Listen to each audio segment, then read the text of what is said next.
Tim jajaran Resmo Polres Aceh Timur menangkap 2 tersangka asal Jempa, Kabupaten Biren yang membawa 40 drum minyak mentah ilegal di Jalan Lintas Julu, Aceh Timur.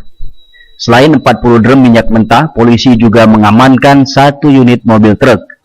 Penyergapan ini langsung dipimpin oleh Kapolres Aceh Timur, AKBP Rudi Purwiyanto. Penangkapan ini berawal dari informasi masyarakat yang menyebutkan ada sebuah truk berwarna kuning melaju dari arah Biren dengan berisi 40 drum minyak mentah ilegal. Menurut keterangan tersangka, minyak tersebut akan dibawa ke Melabuh dari Sumatera Utara. Kapolres Aceh Timur AKBP Rudi Purwiyanto merasa aneh dengan pengakuan tersangka. Pasalnya, jika mau dibawa ke Melabuh, jalannya lebih dekat dari lintas Biren dibanding dari Sumatera Utara.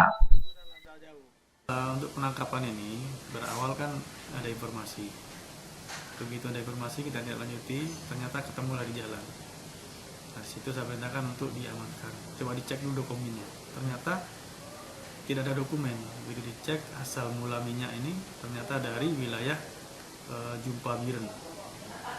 Dan pengakuan dari si supir itu mau dibawa ke Melabuh. Tapi ada keanehan dalam dokumen tersebut. Dokumennya dibawa ke Melabuh tapi lewat Medan. Minyak mentah itu ditangkap karena pengendara tak mampu menunjukkan dokumen yang lengkap terkait isi truk yang dibawanya. Akhirnya petugas menggiring mobil tersebut ke Mapolres Aceh Timur untuk dilakukan penyelidikan lebih lanjut.